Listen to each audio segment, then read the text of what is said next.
Your way out of whatever you're in is right in front of you, but you allow depression to overwhelm you until all you have to do is just look and see what's right in front of you. When trouble comes our way, the first thing a person that's depressed will say is, if only I could be somebody else, or if only I can be somewhere else, or only if I can do something else, I might not have such a hard time starting over. But did you ever notice that when the Lord told the discouraged fishermen to cast their nets again after they had been toiling all night, still bringing up nothing? Do you remember that the Lord told them to cast their net, and it was right in the same place that they had been working all night long and they couldn't catch nothing? But when God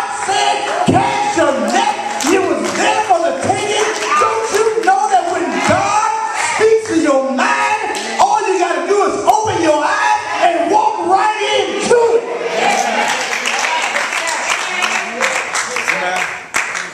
For most of us, Jesus tells us to use the same old net in the same old pond. In other words, nothing is new under the sun. It's just that we allow the devil to get in our mind, and sometimes we develop spiritual amnesia. Or I heard the preacher on the radio, on the TV the other day, say that we're spiritually retarded because we don't remember what God has already done for us.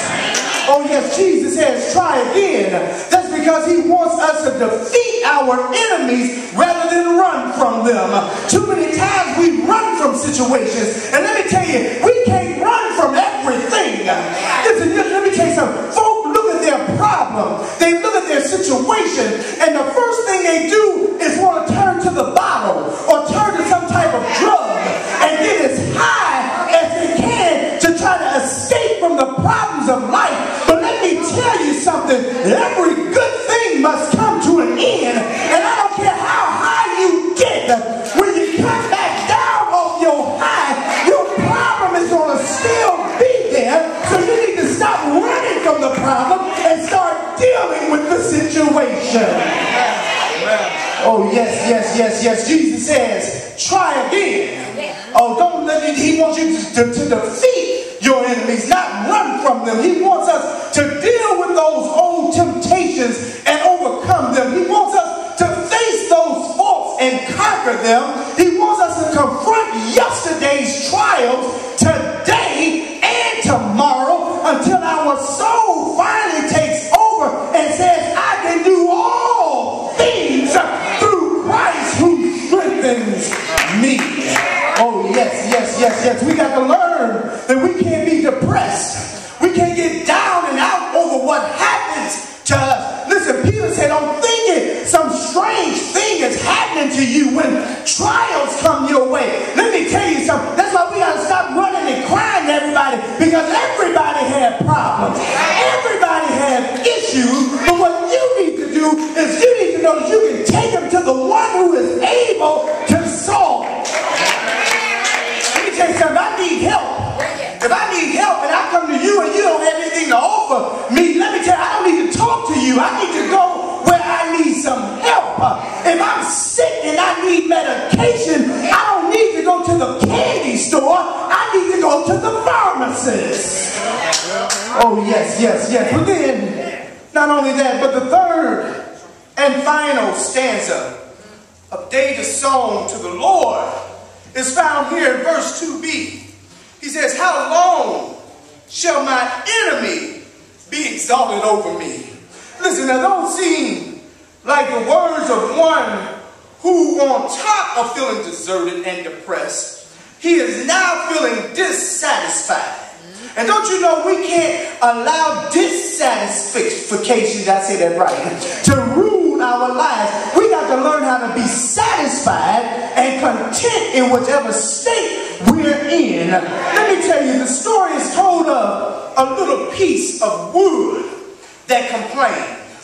The piece of wood complained bitterly because the owner of the wood kept cutting away at it full of holes. But the And he said to the wood, he said, little piece of wood, without all this cutting, you would just be an ugly stick. I'm going somewhere. You may think that I'm destroying you, but I am actually changing you into a flute whose sweet music will comfort sorrowing hearts. My cutting is not destroying you, but my cutting is making you. And so today the questions are you feeling deserted? Are you feeling depressed? Are you feeling dissatisfied? If you are, then I come by here today to let somebody know that God is making you. Every time you face a trial in your life, every time there's a problem in your life, don't just think that the problem is coming to destroy you. The problem is not just coming to take you out, but the problem is coming to make you better so that you can face the other problems that's coming your way. I heard the boy say, we fall down, but we get up. So when the problems come, you may fall down, but you can get back up again, get back up again, get back up again. God will help you, somebody. We don't have to stay down. Malachi 3 and 3 says, and he shall sit as a refiner and purifier of silver. Oh yes, just like a silversmith who heats the silver to remove all of its imperfection. God is working to perfect your image as well. And like the silversmith who knows the progress is complete when he can see his own image reflected in the silver, God knows that you are complete when he can see his reflection of you. God is working on us. The songwriter said, please be patient with me. God is not through with me yet. If you should see me and I'm not walking right, if you should hear me and I'm not talking right, just know one little thing. God is not through with me yet. Because when the Lord gets through with me, I'm going to be just what he wants me to be.